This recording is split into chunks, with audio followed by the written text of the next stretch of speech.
संपूर्ण विश्वाला सुख शांती मानवता तथा दुःखमुक्तीचा आर्य संदेश देणारे विश्वशांतीदूत महाकारुणिक तथागत भगवान सम्यक संबुद्ध यांना त्रिवार अभिवादन करतो।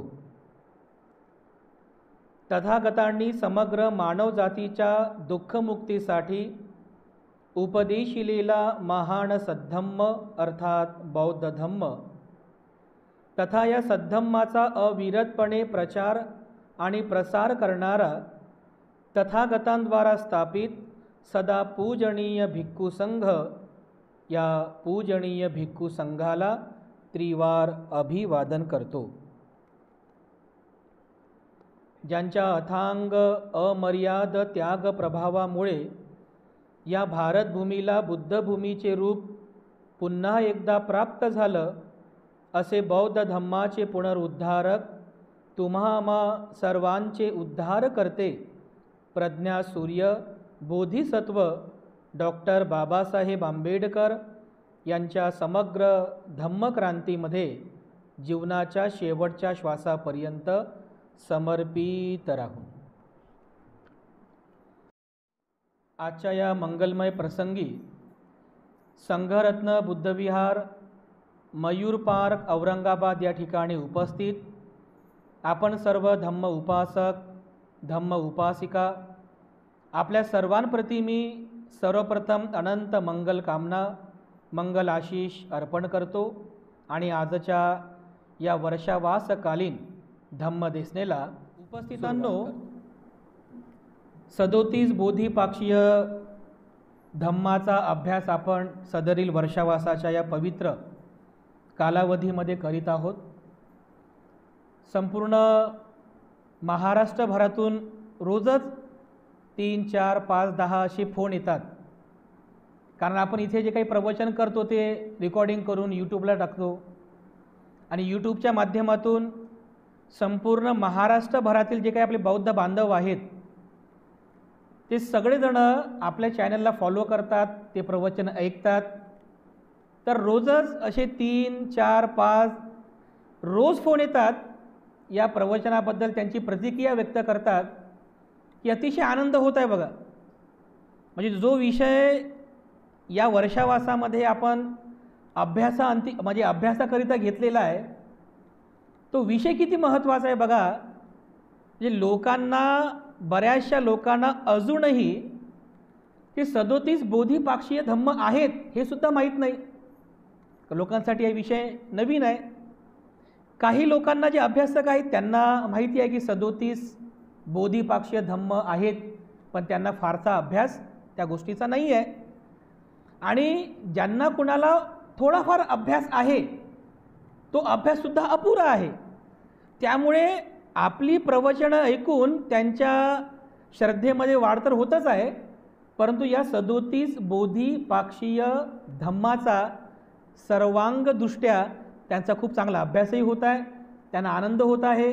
आणि या आनंदाच्या भरामध्ये कधी कधी फोन करतात, म्हणते तुमचंच मंगल हो म्हणतात, तुमचं म्हणजे बघा तुम्ही कॉमेंट्स बघा यूट्यूबला, तुमचं मंगल हो, तुम्हाला आयु अन्न सुख भल लाभो। आता ते त्यांना आनंद झालेला आहे बघा, आनंद की इतका चांगला विषय आपण घेतलेला आहे आणि या विषयाला किती चांगल्या प्रकारे आपण समजून सांगण्याचा प्रयत्न करीत आहात।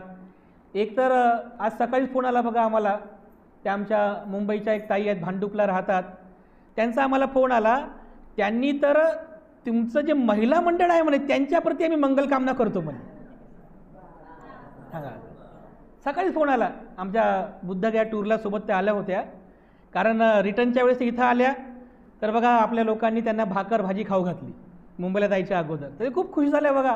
तिथून ते मंगलकामना करतात, बघा तुमचं महिला मंडळ किती श्रद्धावान आहे, तुमचे लोक किती तिकडचे मयूर पार्कचे लोक श्रद्धावान आहेत की त्या लोकांना एवढा चांगला लाभ प्राप्त झालेला आहे। कारण हा विषय अद्याप तरी यापूर्वी कोणी घेतलेला नाही, बोललेला नाही, त्यामुळे किती भाग्य तर आपण मानत नाही, आपण पुण्य म्हणूया की हे किती मोठं पुण्य आहे बघा मयूर पार्कच्या महिला मंडळाचं, उपासक उपासिकांचं, की एवढा चांगला भिक्खू संघ लाभला आणि एवढी चांगली धम्मदेसना आपल्याला ऐकायला मिळत आहे, श्रद्धेमध्ये वाढ होत आहे, आनंद मिळत आहे। या सगळ्या बाबींचं जे पुण्य आहे या पुण्याचे आपण सर्व भागीदार आहात। हे पुण्य आपल्यामुळे म्हणजे या ठिकाणी संपादित केल्या जात आहे. त्यामुळे खूप चांगला रिस्पॉन्स मिळत आहे या विषयाला अनुसरून.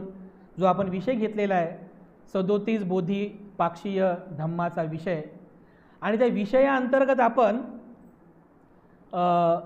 5 प्रकारचे इंद्रिय आणि 5 प्रकारचे बल असं चौथं आणि 5वं प्रकरण या ठिकाणी बघत आहोत. चौथ्या प्रकरणामध्ये आपण 5 इंद्रिय बघितले. श्रद्धा, वीर्य, स्मृती, समाधी आणि प्रज्ञा हे 5 इंद्रिय आहेत. त्यानंतर 5वं जे प्रकरण आहे त्याला 5 बल म्हणतात. श्रद्धा, वीर्य, स्मृती, समाधी आणि प्रज्ञा हे 5 बल आहेत. म्हणजे 5 इंद्रिय आणि 5 बल हे दोन्हीही सारखेच आहेत, पण इंद्रिय कसं सहाय्यकारी ठरतात आणि त्यांचं बलामध्ये कसं रूपांतरित होते याबद्दलच्या धम्मदेशना आपण मागच्या धम्मदेशनेमध्ये आपण सर्वांनी समजून घेण्याचा प्रयत्न केला. आणि जे महत्त्वाचं आहे म्हणजे या दुःखमुक्तीच्या मार्गावर चालण्यासाठी, चालणं तर खूप समोरची गोष्ट राहिली, पण त्याच्यावर आरूढ होण्यासाठी, त्या मार्गावर पोहोचण्यासाठी जे तुम्हाला आवश्यक आहे ते आहे श्रद्धा. नसेल तर वीर्य उत्पन्न होणार नाही, वीर्य नाही तर स्मृती नाही, स्मृती नाही तर समाधी नाही, समाधी नाही तर प्रज्ञा उत्पन्न होणार नाही. म्हणजे हे जे काही सगळं सुरू आहे याची जी सुरुवात आहे ती श्रद्धेपासून होत असते. म्हणून नेहमी भगवान बुद्धांनी या श्रद्धेवरच अनेक लोकांना उपदेश केले. बघा, अनेक लोकांना श्रद्धा महत्त्वाची आहे. श्रद्धा एवढी महत्त्वाची आहे की मी मागे पण तुम्हाला बोललो, एका श्रद्धा बलावर सिद्धार्थ गौतम बुद्धत्वाची प्राप्ती करून घेतात. हो, फक्त श्रद्धा बल आहे बघा. तर तुम्ही विचार करा की श्रद्धा बल किती महत्त्वाचं आहे. श्रद्धा बलाशिवाय माणूस या दुःखमुक्तीच्या मार्गावर पोहोचू शकत नाही, त्याच्यावर आरूढ होऊ शकत नाही, त्याचं अनुक्रमण करू शकत नाही. एवढं हे श्रद्धाबल महत्त्वाचं आहे. या श्रद्धा बलाच्या बाबतीत तुम्हाला एक प्रेरणा मिळावी म्हणून एक प्रेरणादायी कथा, एक प्रेरणादायी उदाहरण घटना भगवान बुद्धांच्या काळातील कालच्या म्हणजे मागच्या धम्मदेशनेमध्ये आपण ऐकली. आणखीन एक अशीच एक प्रेरणादायी कथा आजच्या धम्मदेशनेमध्ये आपण ऐकणार आहोत की श्रद्धा किती महत्त्वाची आहे, वीर्य, स्मृती किती महत्त्वाचे आहेत, हे इंद्रिय किती महत्त्वाचे आहेत. या संदर्भाला अनुसरूनच भगवान बुद्धांनी हा उपदेश केलेला आहे. जसं आपण मागच्या धम्मदेशनेमध्ये आलवक यक्षाचं आपण बघितलं की कशा पद्धतीने या इंद्रियाच्या संदर्भामध्ये बुद्धाने त्याला उपदेश केला आणि त्या उपदेशाअंती तो शरणागत उपासक म्हणून तिथे तो बुद्धांचा उपासक झाला. आता सुद्धा एक असं एक प्रकारचं उदाहरण आहे. आजचं जे उदाहरण आहे हे सुद्धा श्रद्धा बलावरच आधारित आहे.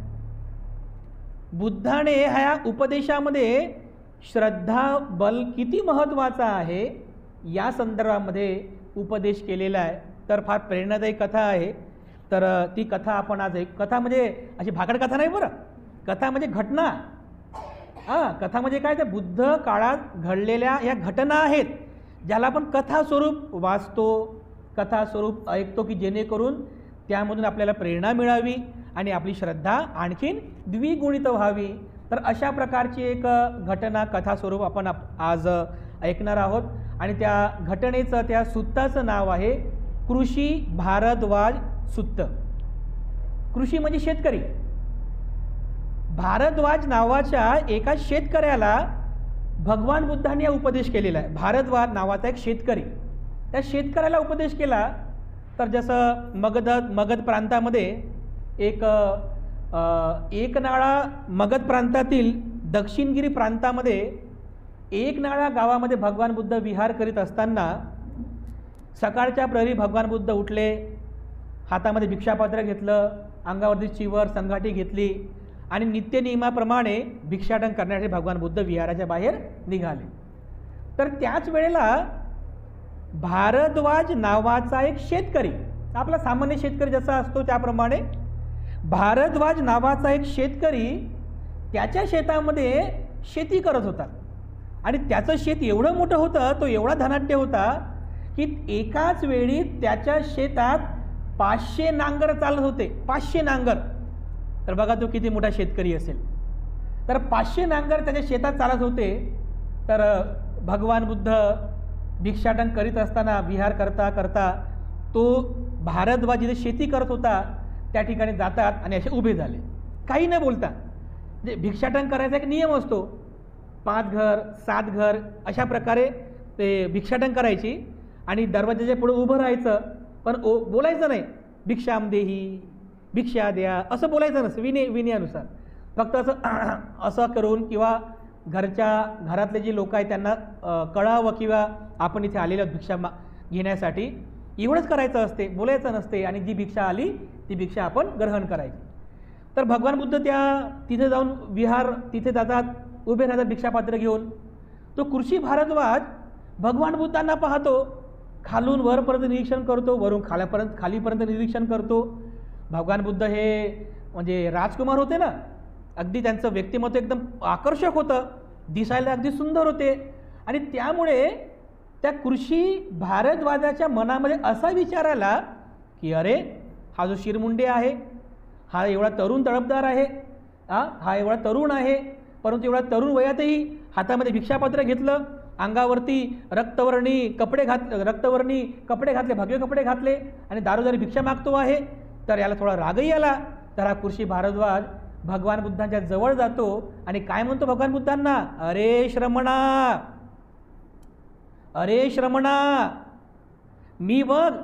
मी शेती करतो, मी नांगरतो, मी पेरतो, नंतर मला धान्य प्राप्त होते, तर धान्याची मी कटाई करतो, मला धान्य प्राप्त होते आणि मी माझ्या मेहनतीने माझं पोट भरतो, माझा उदरनिर्वाह करतो. अरे श्रमणा, तू सुद्धा शेती कर. बघा, हा भारद्वाज भगवान बुद्धांना म्हणतोय, अरे श्रमणा, तू सुद्धा शेती कर ना. ज्याप्रमाणे मी माझ्या शेतीत काम करून मेहनत करून माझं पोट भरतो, तू सुद्धा शेती कर, तू सुद्धा माझ्याप्रमाणे नांगर, माझ्याप्रमाणे पेरणी कर, माझ्याप्रमाणे मेहनत कर आणि स्वतःचा उदरनिर्वाह कर. तर भगवान बुद्ध त्याला काय म्हणतात की अरे भारद्वाजा, मी सुद्धा शेती करतो, मी सुद्धा नांगरतो, मी सुद्धा पेरतो. भारद्वाजाला आश्चर्य वाटलं. तो असं आजूबाजूला पाहतो आजूबाजूला की अरे श्रमणा, तुम्ही तर म्हणता की तुम्ही शेती करता, तुम्ही पण नांगरता, तुम्ही पण पेरता, पण तुमचे बैल, तुमचा नांगर, तुमचा फाळ किंवा तुमची शेती तर कुठं दिसत नाही. पण तुम्ही कोणत्या प्रकारची शेती करता? ना तुमच्याकडे बैल आहेत, ना तुमच्याकडे नांगर आहे, ना फाळ आहे, ना चाबूक आहे. तुम्ही कोणत्या प्रकारची शेती करता? तुम्ही ज्या अर्थी म्हणत आहात की मी सुद्धा शेती करतो, मी सुद्धा पेरतो, मी सुद्धा नांगरतो, सगळे कामं करतो आणि माझा उदरनिर्वाह करतो, पण मला काही तुमची शेती दिसत नाही. तर मला तुम्ही सांगावं की तुम्ही कोणत्या प्रकारची शेती करता. बघा आता भगवान बुद्ध कसे शेतकरी आहेत. म्हणजे बघा हा जो सध्या वर्षावासाचा कालावधी आहे, त्या वर्षावासामध्ये सगळीकडे शेतीची कामं सुरू असतात. गावखेड्याने विशेषतः सगळे शेतकरी आपापल्या कामामध्ये बिझी असतात. कोणी नांगरणी करताय, कोणी पेरणी करताय, कोणी शेतीतले कामं करतायत, सगळे कामं करतायत. सगळे शेतकरी प्रसन्न आहेत. पाऊस पडला की प्रसन्न होतात, पिकं आले की प्रसन्न होतात, धान्य उगवलं प्रसन्न होतात, माल आला प्रसन्न होतात की प्रसन्न. म्हणजे हा जो श्रावण महिना आहे, म्हणजे आषाढ, श्रावण, भाद्रपद, हा जो पावसाचा वातावरण आहे, या वातावरणामध्ये, या काळामध्ये सगळे शेतकरी त्यांच्या शेतामध्ये बिझी असतात. तर भगवान बुद्ध काय म्हणतात बघा, मी सुद्धा शेतकरी आहे, मी सुद्धा नांगरतो, मी सुद्धा पेरतो. मग आता आपल्याला हे बघायचं आहे की भगवान बुद्धांची शेती कोणती आहे. कारण भगवान बुद्ध तर संन्यासी आहेत ना, घरदार सगळे सोडलेले. सोन्याचे नांगर होते ना भगवान बुद्ध, म्हणजे कपिलवस्तूला सिद्धार्थ बोधिसत्वाकडे सोन्याचे नांगर चालायचे. बघा, सोन्याची नांगर चालायचे त्यांच्याकडे. म्हणजे एवढी संपत्ती होती की म्हणजे जे एकुलते एक होते त्या सगळ्या संपत्तीचे एकुलते एक वारसदार होते. एवढी संपत्ती होती. सगळ्या संपत्तीचा त्याग केला, त्या शेतीबाडीचा त्याग केला. मग आता बुद्ध म्हणतायत की मी सुद्धा शेतकरी आहे. तर आपण आता हे बघूया की भगवान बुद्ध कशा प्रकारचे शेतकरी आहेत, बुद्ध कोणत्या प्रकारची शेती करतात. तो अतिशय सुंदर हा उपदेश आहे बघा. आणि वैयक्तिक मला सुद्धा हा उपदेश खूप आवडतो, आपल्या सर्वांसाठी फार प्रेरणादायी आहे. तर कृषी भारद्वाज सुद्धा आहे. तर असं विचारल्यानंतर, असं म्हटल्यानंतर मग भगवान बुद्ध बघा त्याला काय उपदेश करतात. तर पाली वचन आहे, पाली वचन आणि त्याचा मराठीमध्ये अर्थ आपण जाणून घेऊया आणि त्याचं स्पष्टीकरण तुम्हाला करून सांगतो. तो भारद्वाज, कृषी भारद्वाज भगवान बुद्धांना असं बोलला, त्यानंतर भगवान बुद्ध त्या कृषी भारद्वाजाला उपदेश करतात, मी कशा प्रकारचा शेतकरी आहे. तर बुद्ध काय म्हणतात बघा, पाली वचन आहे, सद्धा बीजं तपो उठ्ठी पय्यामे युगनंगलं हिरी ईसा मनोयोत्तं सती मे फालपाचनं. पाली वचन आहे, एक एक शब्दाचा तुम्हाला मी अर्थ सांगतो म्हणजे तुम्हाला लक्षात येईल की बुद्ध कशा प्रकारचे शेतकरी आहेत. बुद्ध वचन आहे हे, सद्धा बीजं, सद्धा म्हणजे काय, श्रद्धा. श्रद्धा हे माझं बीज आहे बघा, श्रद्धेपासून सुरुवात झाली. बुद्ध कशा प्रकारची शेती करतात, सद्धा बीजं, श्रद्धा हे माझं बीज आहे. सद्धा बीजं तप उठ्ठी, तप करणे ही माझी वृष्टी आहे. वृष्टी म्हणजे पाऊस, वृष्टी म्हणजे काय, पाऊस. तप उठ्ठी, तप करणे, पण तप कोणता, धम्म आचरणाचा तप, धम्म आचरणाची पराकाष्ठा, प्रयत्न, त्याला तप म्हटलेला आहे. जसं महामंगल सूत्रात म्हटलं ना, तपोच ब्रह्मचर्याचं आहे की नाही, तो हा तप कोणता आहे, धम्म आचरणाचा तप करणे, धम्म आचरणाची म्हणजे ज्याला म्हणते पराकाष्ठा करणे. तर बुद्ध म्हणतात सद्धा बीजं, श्रद्धा हे माझं बीज आहे.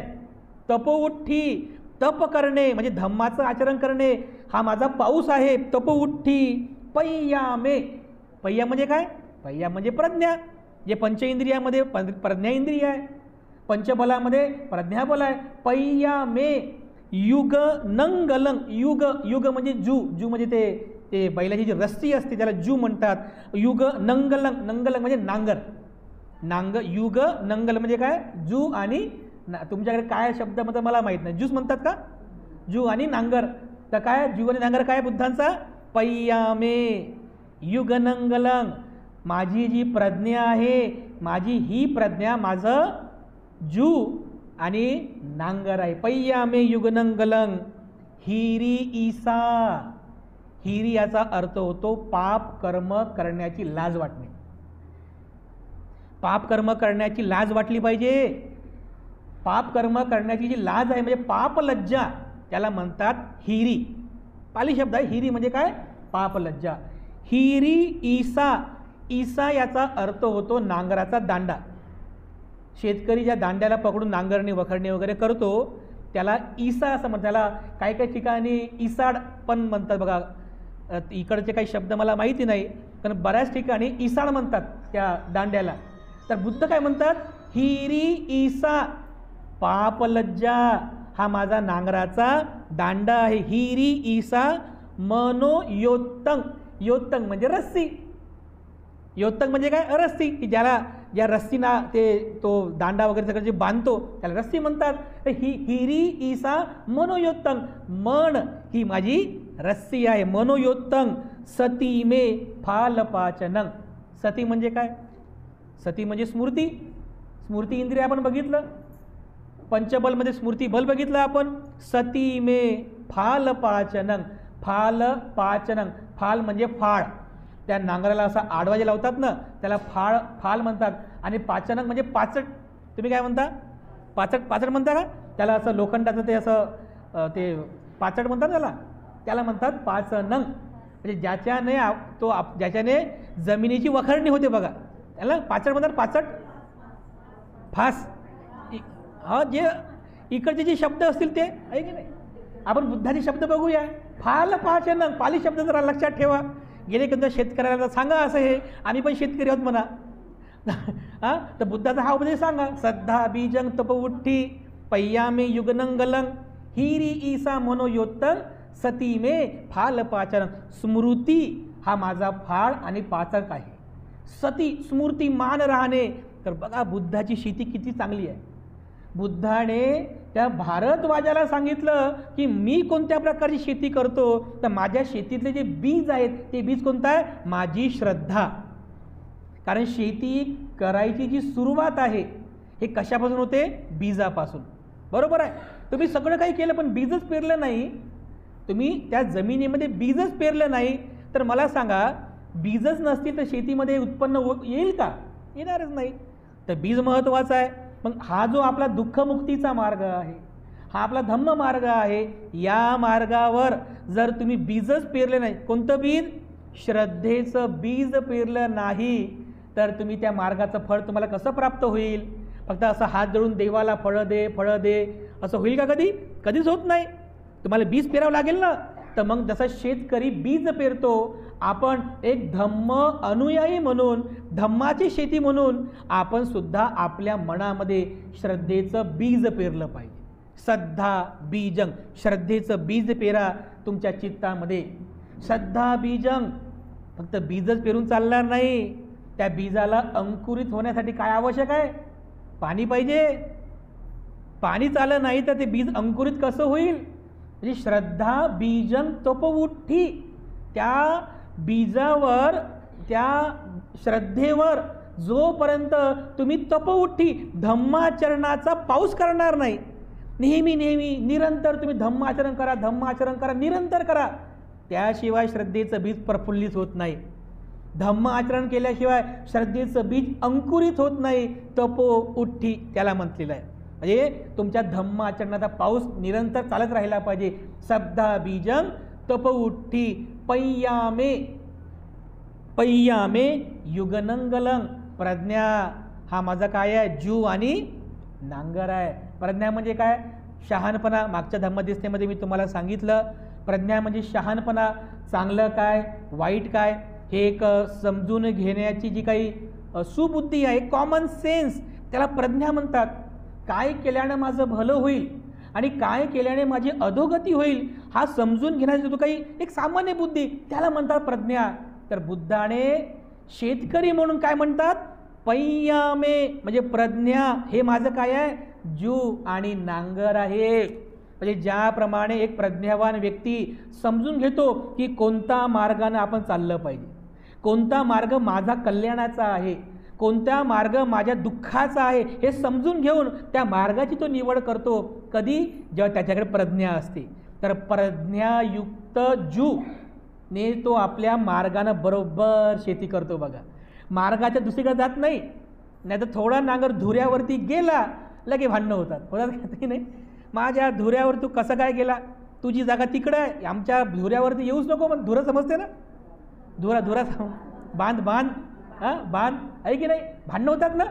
थोडासा तरी धुरा इकडे बांध इकडे तिकडे झाला रे झाला, काहीच खरं नाही, आहे की नाही? आपण आपला मार्ग निश्चित ठेवायचा. म्हणजे हा माझा मार्ग आहे, हा माझा मार्ग, हा मार्ग माझ्या कल्याणाचा आहे, हाच मार्ग, हा मार्ग सोडून मी बिलकुल दुसरीकडे जाणार नाही, इकडे जाणार नाही, तिकडे जाणार नाही, दुसऱ्याच्या धुऱ्यावरती बिलकुलच जाणार नाही. प्रज्ञा पाहिजे. बरोबर आहे की नाही? आपला मार्ग कोणता, माझ्या कल्याणाचा मार्ग कोणता हे समजण्यासाठी तुमच्याकडे प्रज्ञा असली पाहिजे. अंधश्रद्धा, अंधभक्ती, मिथ्यादृष्टी काय आहे आणि श्रद्धा काय आहे, विज्ञानवादी श्रद्धा काय आहे, माझं कल्याण कशामध्ये आहे हे समजलं पाहिजे. तो मार्ग समजला पाहिजे, तरच तर तुम्ही तुमच्या त्या प्रज्ञायुक्त चित्ताने त्या मार्गाचं अनुक्रमण करू शकता. पय्यामे युगनंगलं. पुढं हिरी ईसा. हिरी म्हणजे काय सांगितलं? पाप लज्जा. तो जो नांगराचा दांडा असतो बघा, त्याला इसाड म्हणतात. ईसा, पाप लज्जा करण्याची, लाज वाटणे, हिंसा करण्याची, चोरी करण्याची, व्यभिचार करण्याची, खोटं बोलण्याची, मद्यपान करण्याची आपल्याला कमीपणा वाटला पाहिजे. आपल्यामध्ये लज्जा उत्पन्न झाली पाहिजे. हा जो लज्जा उत्पन्न करणारा जो स्वभाव आहे, म्हणजे पाप कर्म करण्याची लज्जा, ते तुमच्याकडे असली पाहिजे. ज्याप्रमाणे शेतकरी त्या दांडाला पकडून बरोबर आपला मार्ग अनुक्रमित करतो, तर हे सुद्धा असंच आहे की अकुशल कर्मापासून स्वतःला सावरून तुम्ही सुद्धा अगदी त्याप्रमाणे तुमचा मार्ग अनुक्रमण करता. हिरी ईसा मनोयोत्तंग. मन तुमची दोरी आहे. मन म्हणजे ज्याप्रमाणे बैलांचा फास किंवा नांगराचा फास के जे काही बांधतात, रस्सीनं बांधतात बघा, मजबूत बांधतात की जेणेकरून ती रस्सी सुटू नये. मन सुद्धा तसंच आहे. मनाला असं पक्क करा, म्हणजे मनरूपी जी दोरी आहे ही दोरी एवढी मजबूत करा, एवढी पक्की करा की तुम्ही तुमच्या मार्गातून भटकूच नाही.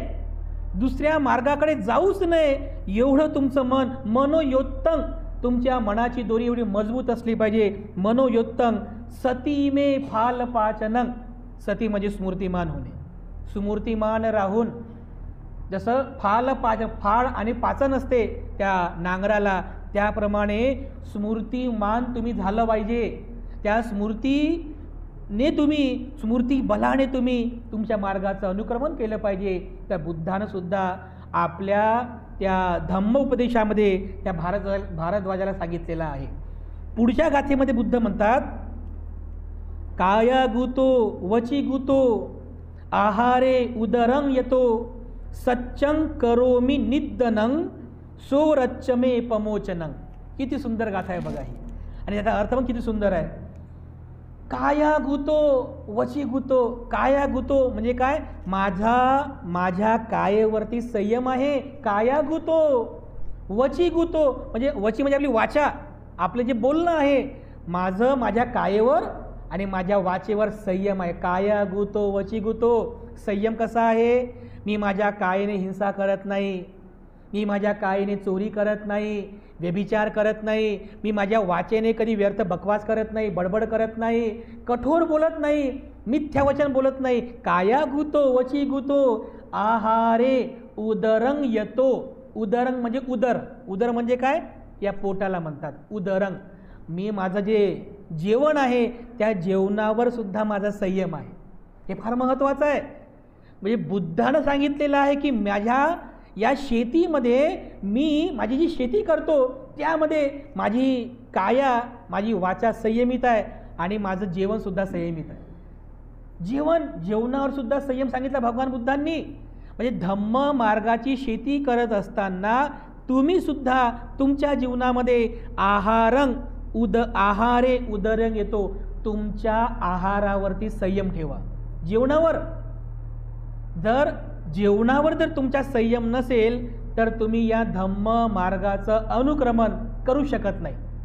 म्हणून जेवणावर संयम असला पाहिजे. नेहमी साधं जेवण करा, हे जेवणाच्या बाबतीत नियम आहेत. नेहमी साधं जेवण करा, कधीही विकाल भोज करू नका, म्हणजे काल भोज करा, नेहमी काल भोज करा. दुसरं मात्रा भोज करा, म्हणजे जेवढं आवश्यक आहे तेवढं जेवण करा, त्याच्यापेक्षा जास्त जेवण करू नका. मात्रा भोजन करा आणि स्मृतिमान राहा. जेवण केल्याच्या नंतरही स्मृती आहार घ्या, स्मृतिमान राहा, म्हणजे जेवणामध्ये तुमच्या संयम येईल. बघा, आहारे उदरं येतो सच्चं करोमि निंदनं, मी सत्याचं निंदन करतो. निंदन म्हणजे काय, त्याच्यातून आपण जे आलेले जे गवत वगैरे आहे ते गवत आपण बाहेर काढतो ना, ते आपण गवत बाहेर काढतो, जमा करतो. तर भगवान बुद्ध म्हणतात की ज्याप्रमाणे एक शेतकरी त्या शेतामध्ये आलेलं जे गवत आहे ते गवत काढून जमा करतो, मी सुद्धा माझ्या या धम्ममय शेतीमध्ये सत्याला बाहेर काढतो. याच्यात सत्य काय आहे त्या सत्याचं मी निंदन करतो. ते सत्य काय आहे, असत्य काय आहे हे मी पाहतो, त्याचं निरीक्षण करतो, परीक्षण करतो, सत्याला बाहेर काढतो. सच्चं करोमि निंदनं सोरच्च मे पमोचनं. सोरच्च याचा अर्थ होतो संतोष, समाधान. पमोचनं म्हणजे फळ. ही अशी सगळी शेती केल्यानंतर तुम्हाला जे फळ प्राप्त होते ते फळ आहे सोरच्च मे पमोचनं. सोरच्च म्हणजे काय, संतोष. मला संतोष प्राप्त होतो, मला समाधान प्राप्त होते, मला शांती प्राप्त होते. आणि हेच तर उद्देश आहे या धम्माची शेती करण्याचं. सब्धा बीजं तपोउट्टी पय्यामे युगनंगलं हिरी ईसा मनोयोत्तं सती मे फालपाचनं काया गुतो वची गुतो आहारे उदरं येतो सच्चं करोमि निंदनं सोरच्च मे पमोचनं. ही सगळी शेती केल्यानंतर मला काय प्राप्त होते, संतोष, शांती, समाधान प्राप्त होते. आणि पुढची आणखीन एक गाथा आहे, वीर्यं मे धूरधोरयं योगक्षेमा विवाहनं गच्छन्ति अनिवत्तनं यत्थ गत्व न सोचती. काय सुंदर अर्थ आहे बघा याचा. वीर्यं मे धूरधोरयं म्हणजे माझ्या शेतीची जी धुरा म्हणजे तुम्ही काय म्हटले आता, बांध, माझा जो वीर्य आहे म्हणजे उत्साह जो आहे, हा उत्साह, हा वीर्य माझ्या शेतीचा हे बांध आहे बघा, धुरा आहे. म्हणजे उत्साहपूर्वक मी त्या शेतीमध्ये काम करतो, उत्साह कधी कमी होऊ देत नाही. आणि अशा प्रकारे शेती केल्यानंतर ही शेती किंवा हा मार्ग मला निर्वाणाकडे घेऊन जातो. योग क्षेम विवाहनं, निर्वाणाकडे घेऊन जाणारी माझी शेती आहे. गच्छन्ति अनिवर्तनं, गच्छन्ति म्हणजे जाणे, निर्वाणाकडे घेऊन जाणारी शेती आहे. हे असं आहे, हे फळ असं प्राप्त असं आहे. यत्थ गत्व न सच्चती, म्हणजे इथून पुन्हा तो व्यक्ती परत येत नाही. म्हणजे काय, पुन्हा त्याला दुःखामध्ये तो येत नाही. या दुःखामध्ये तो पुन्हा येत नाही. कोण, की जो या निर्वाणगामी पदाची शेती करतो. आणि ते शेवटी पुन्हा भगवान बुद्ध म्हणतात, एवमेसा कसी कट्टा मा होती अमतं फलं एतं कसित्वानं सब दुःख पमुच्यती. सर्व दुःख नष्ट होतात, सब दुःख पमुच्यती, सगळ्या दुःखाचा नायनाट होतो. कधी, एवमेसा कसी कट्टा, कसी म्हणजे शेती, कशी म्हणजे शेती.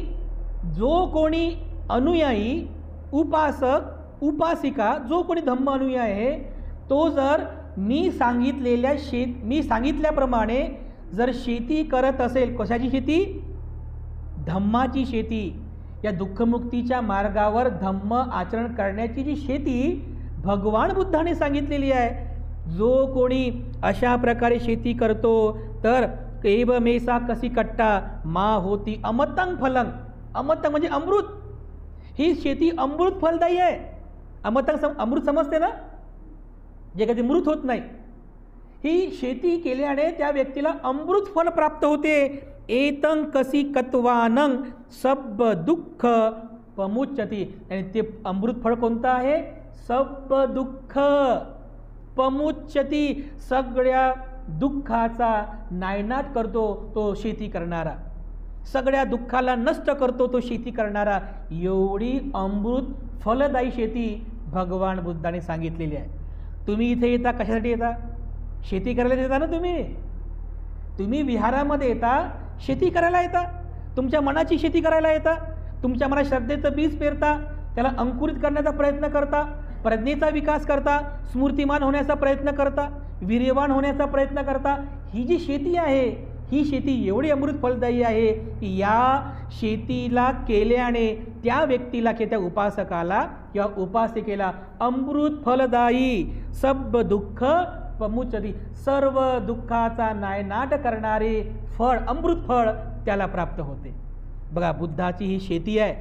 हा सगळा उपदेश केल्यानंतर, हा म्हणजे मी कशा प्रकारचा शेतकरी आहे, हा सगळा उपदेश केल्यानंतर त्याच्या मनामध्ये लगेच श्रद्धाभाव जागला. बघा, कोणाच्या, तो जो कृषी भारद्वाज होता, त्याच्या मनात श्रद्धाभाव जागला. त्याने असे लगे हातच जोडले, हात जोडल्याबरोबर म्हणतो की साधू साधू साधू, किती छान आहे तुमची शेती किती छान आहे. श्रद्धा जागृत झाली आणि मग त्याला दान द्यायची इच्छा उत्पन्न झाली. तो काय म्हणतो, त्या शेतामध्ये नेमकं जेवण सुरू होतं, तर त्याच्याकडे खीर बनवलेली असते, त्याला पायास असं म्हटलेलं आहे. पायास, पालीमध्ये खिरीला पायास असं म्हणतात, पायास. तर त्याने जे पायास बनवलं होतं, दुधामध्ये दूध गरम करून त्याच्यात तांदूळ म्हणजे भात टाकायचा, त्याच्यामध्ये ड्रायफ्रूट्स टाकायचे, मध टाकायचं, ते सगळं मिक्स करून जे तयार होते ना, जी खीर तयार होते, त्याला म्हणतात पायास. आजच्यासारखी खीर नाही, आजची खीर फ्लेवरची खीर झालेली आहे. शेवयाची खीर फ्लेवरवाली पाहिजे, साबुदाण्याची खीर फ्लेवरवाली पाहिजे, अशी खीर नाही, ती खीर पायास बुद्ध काळामध्ये जी सुजाताने पण दिली होती. तर ते पायास त्याच्याकडे तयार होतं. तो ते पात्र उचलतो आणि अतिशय श्रद्धापूर्वक भगवान बुद्धांना म्हणतो की हे भगवान माझ्याकडून हे पायास आपण ग्रहण करावे. त्याची श्रद्धा बघा, किती श्रद्धा उत्पन्न झाली. तर भगवान बुद्ध काय म्हणतात की अरे भारद्वाज, अरे कृषी भारद्वाज, हे खीर, ह्या पायास मी ग्रहण करू शकत नाही, हे पायास मी ग्रहण करू शकत नाही. जर मी हे पायास ग्रहण केलं तर लोक म्हणतील की जे श्रमण आहेत, बुद्ध श्रमण जे आहेत, हे फक्त खाण्यासाठीच धम्माचा उपदेश करतात, त्यामुळे ज्या अन्नासाठी मी उपदेश केला ते अन्न स्वीकार करणं हे मला योग्य नाही आहे. त्याला ते पटलं, खरंच आहे. म्हणजे लोक आक्षेप घेऊ शकतात ना, लोक म्हणतील ना की बघा बघा हे श्रमण बघा, हे श्रमण फक्त खाण्यासाठी, म्हणजे चांगलं खायला मिळावं यासाठीच उपदेश करतात, लोकांचं कल्याण व्हावं या उदात्त हेतून उपदेश करत नाही, असं कोणी बोलू नये म्हणून हे पायास मी घेऊ शकत नाही. तर मग तो म्हणतो की मग भगवान हे पायास मग मी कोणालाच अर्पण करू? भगवान म्हणतात की अरे भारद्वाजा, या संपूर्ण ब्रह्मलोकामध्ये, या रूप लोकामध्ये, या संपूर्ण अरूप लोकांमध्ये, या लोकसमुदायामध्ये, या श्रमण लोकांमध्ये, या देव लोकांमध्ये अजून तरी असा कोणीच नाही आहे की जो हे खीर, हे पायास ग्रहण करू शकतो. हे कोणामध्ये एवढी पात्रता नाही आहे. कारण हा जो उपदेश केला भगवान बुद्धांनी, या उपदेशाच्या पात्रतेचा तथागतांशिवाय दुसरं कोणीच नाही आहे. म्हणून बुद्ध म्हणतात की माझ्या व्यतिरिक्त म्हणजे तथागतांशिवाय हे पायास ग्रहण करण्याची पात्रता कुणामध्ये नाही आहे, कुणाचमध्ये नाही आहे. मग म्हणतात भगवान मग मी ह्या पायासचं काय करू? मग भगवान बुद्ध म्हणतात की अरे भारद्वाजा, एक काम कर की ज्या जमिनीवर कोणत्या प्रकारचं जीवजंतू नाही आहेत, स्वच्छ आहे अशा ठिकाणी जा, किंवा स्वच्छ पाण्याचा जो चालता प्रवाह आहे की ज्या पाण्यामध्ये कोणते जीवजंतू नाही आहेत अशा ठिकाणी जाऊन ते पायास तू अर्पण करून टाक. भगवान बुद्धाने सांगितल्याप्रमाणे त्या भारद्वाजाने जे पायास खिरीचं पात्र घेतलं, त्या स्वच्छ असलेल्या म्हणजे स्वच्छ पाणी असलेल्या नदीमध्ये उतरला आणि हळूहळू ती खीर होती, गरम खीर होती, तो त्या पाण्यामध्ये प्रवाहित करू लागला. तर खीर गरम होती, ती गरम खीर जेव्हा त्याने पाण्यामध्ये टाकली तर ते गरम असल्यामुळे त्या पाण्यामधून बुडबुडे यायला सुरुवात झाली, गरम असल्यामुळे, आणि चिटचिट चिटचिट असा आवाज त्याने ऐकला. आवाज येतो बघा गरम टाकल्यानंतर, चिटचिट चिटचिट असा आवाज त्याने ऐकला. तर बघा तो फक्त चिटचिट चिटचिट असा फक्त आवाज ऐकूनच त्याच्या चित्तामध्ये तो प्रसन्न भाव जागला, तो धम्मचक्षु उत्पन्न झाला त्या केवळ त्या आवाजामुळे. तो पुन्हा भगवान बुद्धांकडे आला आणि भगवान बुद्धांना हात जोडून म्हणतो की भगवान माझ्यामध्ये हा धम्मसंवेग उत्पन्न झाला. तुमच्या उपदेशाला ग्रहण करून ज्याप्रमाणे बंद असलेल्याला उघडं करावं, ज्याप्रमाणे अंधारामध्ये दिवा पेटवावा, ज्याप्रमाणे झाकलेल्याला उघडं करावं, ज्याप्रमाणे रस्ता भटकलेल्याला योग्य रस्ता दाखवावा, भगवान त्याप्रमाणे तुम्ही मला अतिशय अमृत फलदायी असा उपदेश केलेला आहे. भगवान तुमच्या उपदेशामुळे माझ्यात हा धम्मसंवेग म्हणजे धम्मचक्षु उत्पन्न झाला. भगवान मी आपणास अभिवादन करतो. तेव्हा तो भगवान बुद्धांना खाली गुडघ्यावरती बसून त्रिवार अभिवादन करतो आणि लगेच विनंती करतो की भगवान मला सुद्धा आपल्या संघामध्ये प्रवजित करावं. भगवान बुद्ध अतिशय प्रसन्न मनाने त्याची ती श्रद्धा बघून, त्याचा तो धम्म चक्षु बघून, तो धम्मसंवेग बघून त्याला दीक्षा देतात, प्रवजित करतात. हाच कृषी भारद्वाज, भिक्षू भारद्वाज होतो. आणि मग पुढे ध्यान मनन चिंतन करून तो सुद्धा अरहंत भिक्खूंपैकी एक भिक्खू होतो. बघा, ज्या श्रेष्ठ पदाला प्राप्त करण्यासाठी एक कुलपुत्र घरदार परिवार सोडून बेघर होतात, आपल्या परिवाराचा घराचा त्याग करतात, गृहत्यागी होतात, त्या सर्व श्रेष्ठ अशा अरहंत पदाला तो प्राप्त करतो आणि तो दुःखमुक्त होतो. तर असा कृषी भारद्वाजाला बुद्धाने केलेला उपदेश हा आपल्यासाठी सुद्धा तेवढाच किती प्रेरणादायी आहे. तर बुद्ध हे कशा प्रकारचे शेतकरी आहेत आणि बुद्धांची शेती कशा प्रकारची आहे ती शेती आपल्याला समजली पाहिजे. आपण पण शेतकरी आहोत, आपल्याला पण शेती करायची आहे, पण जमिनीमध्ये जाऊन नाही, तर आपल्याला आपल्या मनाची शेती करायची आहे. आपल्या मनामध्ये बुद्ध धम्म आणि संघ या तीन रत्नांबद्दल श्रद्धेचं बीज पेरा.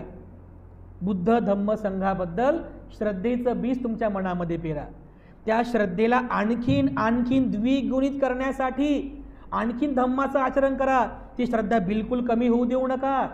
कारण एकतर बुद्धाबद्दल श्रद्धा उत्पन्न होत नाही. ते बुद्ध काळामध्ये असे अनेक लोक होते की बुद्धाबद्दल त्यांच्या चित्तामध्ये श्रद्धाच नव्हती.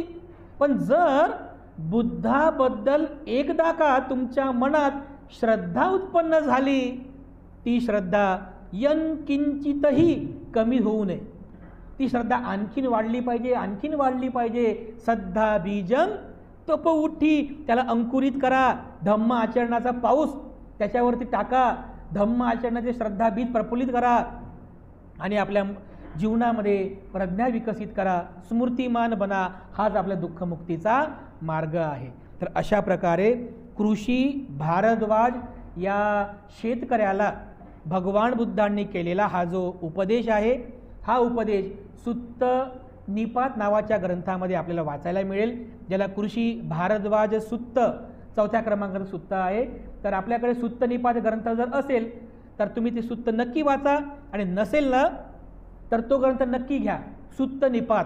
कारण जसा हा उपदेश आहे कृषी भारद्वाजाला केलेला जसा उपदेश आहे, असे अतिशय सुंदर व्यवहारिक ज्ञानावर आधारित भगवान बुद्धांचे अतिशय सुंदर उपदेश सुत्त निपात नावाच्या ग्रंथामध्ये आहे. तर हा ग्रंथ घ्या आणि या ग्रंथाचं नक्की वाचन करा, पठन करा. तर या सुत्त निपात ग्रंथातीलच हा एक कृषी भारद्वाज नावाचं सुत्त, जे आपल्या सर्वांसाठी अत्यंत प्रेरणादायी आहे. तेव्हा आपण सर्वांनी या धम्माचं खूप चांगल्या प्रकारे समजून घ्यावं आणि पंच इंद्रिय आणि पंचबलाची नेहमी भावना करावी, चिंतन करावं आणि आपल्या जीवनामध्ये याची नेहमी वाढ व्हावी, याकरिता सदैव भावना करून धम्माचरण करून पुण्य संपादित करावं. कारण हा आपल्या कल्याणाचा मार्ग आहे. मी सरते शेवटी आपल्या सर्वांप्रती पुनश्च एकदा अनंत मंगल कामना अर्पण करून आजची धम्मदेसना आणि धम्मसंस्कार समाप्त.